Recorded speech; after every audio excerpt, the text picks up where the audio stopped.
Hello बच्चों, तो आज हम शुरू करेंगे एनसीईआरटी मैथमेटिक्स क्लास 11 का पहला चैप्टर। इसका नाम है सेट्स। बच्चों, सेट क्या होती है? बच्चों, सेट होती है well defined collection of objects of a particular kind, है ना बच्चों। जैसे यहाँ पे जैसे हम लें, जैसे कि पहला एग्जांपल है odd natural number less than 10। तो यहाँ पे कौन कौन सी नेचुरल नंबर ऑड होंगी जो लेस देन 10 होंगी? 1, 3, 5, 7, 9। तो ये क्या हो गया? मेरा एक सेट हो गया। ये 1, 3, 5, 7, 9 क्या हो गया? मेरा एक सेट हो गया। उसी तरह से और भी सारे एग्जांपल है, जैसे वॉवेल्स इन इंग्लिश अल्फाबेट, ये एक सेट हो गया। इसी तरह से वेरियस काइंड्स ऑफ ट्राइंगल एक सेट हो गया। आगे बढ़ते हैं और सारे एग्जांपल देखते हैं सेट्स के। जैसे n को अगर हम set of all natural number को n से डिनोट करें, उसी तरह से तो ये क्या हो जाएगा? सेट फॉर एग्जांपल इस सेट के एलिमेंट्स क्या होंगे? 1, 2, 3, 4, 5, 6, 7, 8, 9 डॉट डॉट डॉट ऐसे। फिर उसी तरह से z क्या होगा? Set of all integers. तो इस सेट में z में कौन कौन से एलिमेंट्स आएंगे? माइनस इन्फिनिटी से माइनस डॉट डॉट डॉट -4, -3, -2, -1, 0, 1, 2, 3 से इनफाइनाइट एलिमेंट्स आएंगे इस सेट में बच्चों। उसी तरह से ये एग्जांपल जैसे q हो जाएगा set of all rational number, r हो जाएगा set of all real number, z हो जाएगा set of all positive integers, q हो जाएगा set of all positive rational number. तो यहाँ से हम एक डिफिनीशन पे अराइव करते हैं सेट की। Set is a well defined collection of objects, है ना। Set is a well defined collection of object.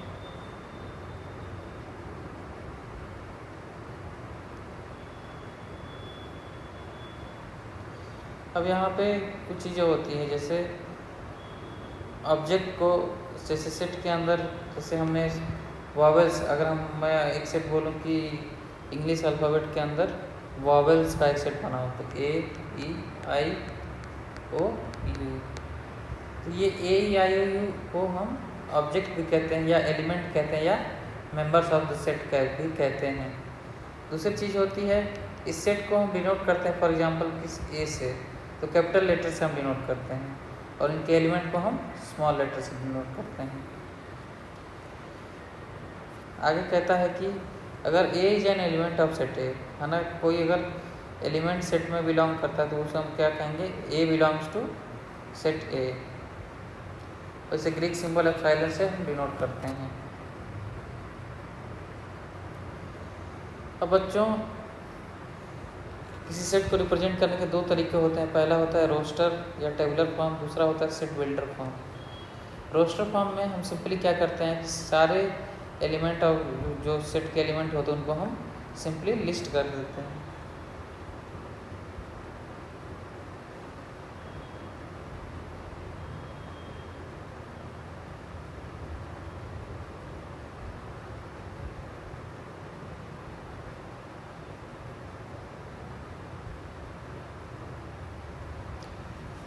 ठीक है बच्चों,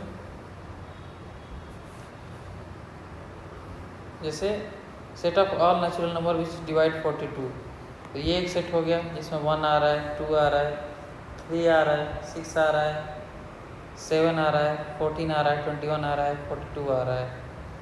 तो ये सिंपली हम एलिमेंट को रिप्रेजेंट कर दे रहे हैं। तो इसे इस फॉर्मेट में जब हम सेट को लिखते हैं तो इसे क्या बोलते हैं? Roster form.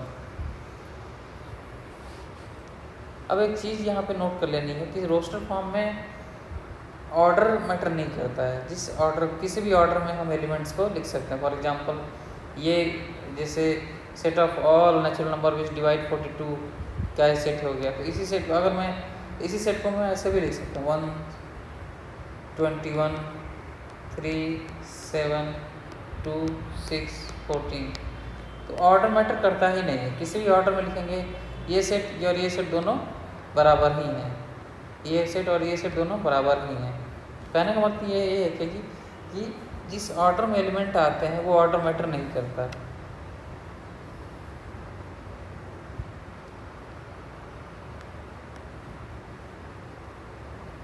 अब आगे आते हैं।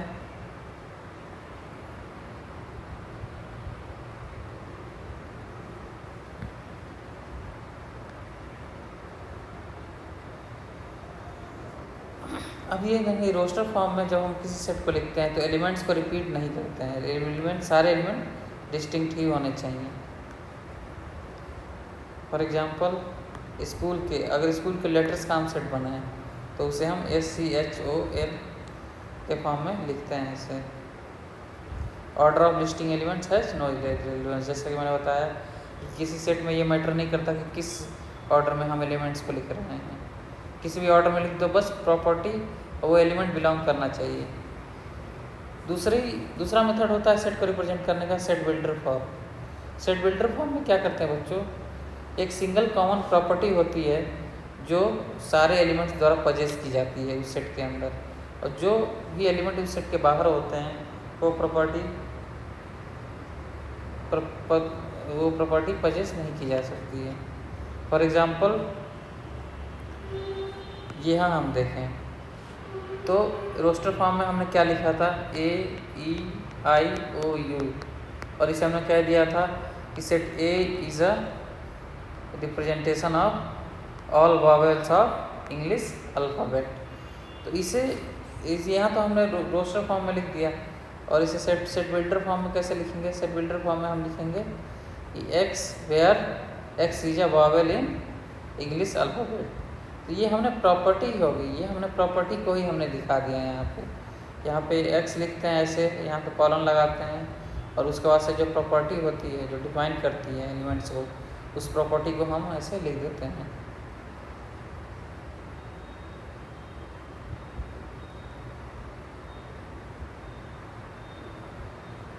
अब आते हैं पहले एग्जाम्पल पे।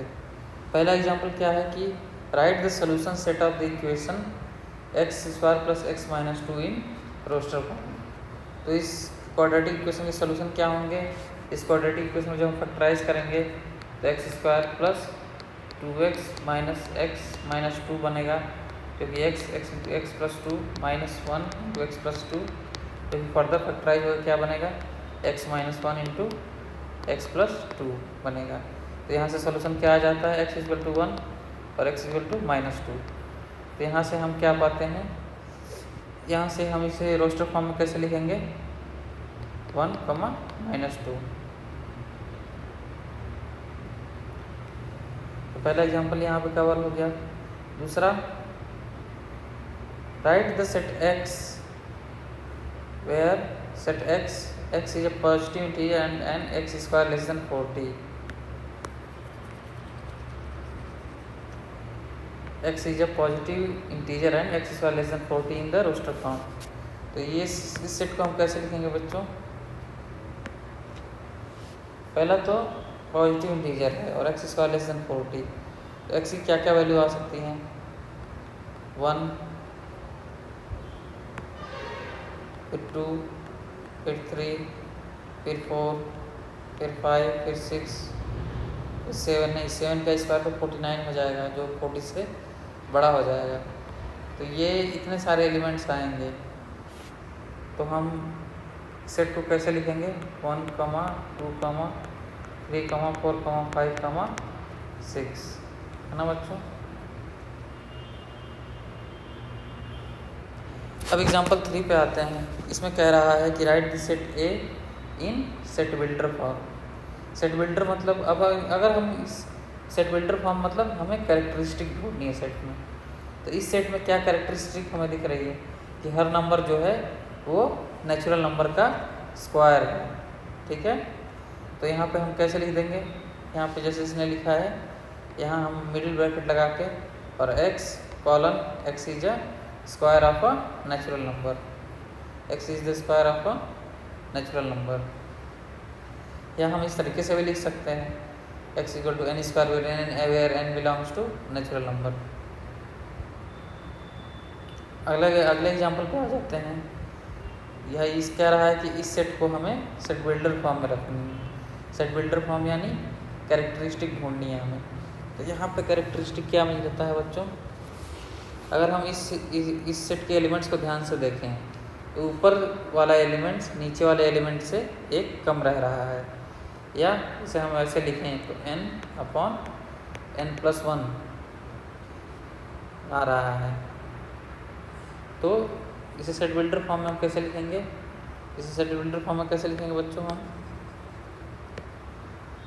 x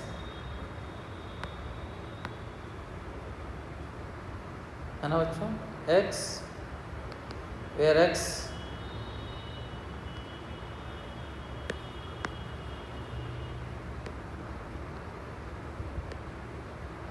इसे हम सेट बिल्डर फॉर्म में ऐसे लिखेंगे बच्चों, n/n+1 where n is a natural number less than 7।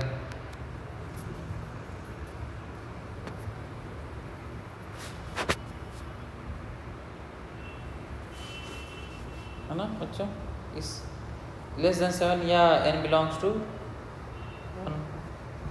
1 से 6 तक के नेचुरल नंबर।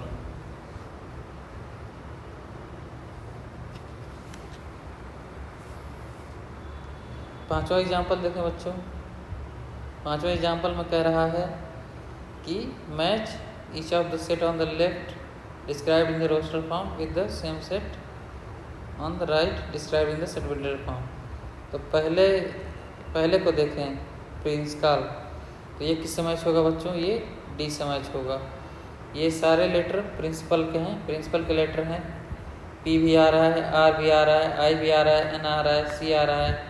फिर आई तो हमने बोला है कि सेट के अंदर जो एलिमेंट होते हैं वो डिस्टिंक्ट होते हैं, तो इसीलिए हमने जब हमने प्रिंसिपल के लेटर्स का सेट बनाया तो हमने प्रिंसिपल नहीं लिखा, बल्कि हमने क्या लिखा? हमने सारे लेटर को डिस्टिंक्ट फॉर्म में रिप्रेजेंट किया, P R I N C. फिर आई तो पहले ही आ चुका है तो आई को हटा दिया, पी भी पहले आ चुका है, फिर ए फिर एल, ये ऐसे हमने लिखा बच्चों।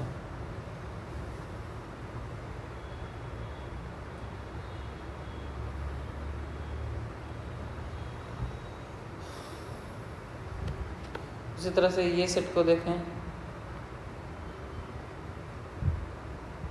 x is a positive integer, ये किससे मैच होगा बच्चों?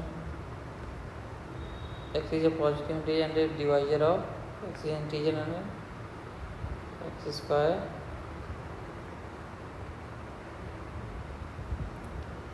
ये मैच हो रहा है इससे और ये मैच हो रहा है इससे, एंड ये मैच होगा इससे। यहाँ पे हम स्प्रिंट हो गई है, यहाँ पे -1 रहना चाहिए।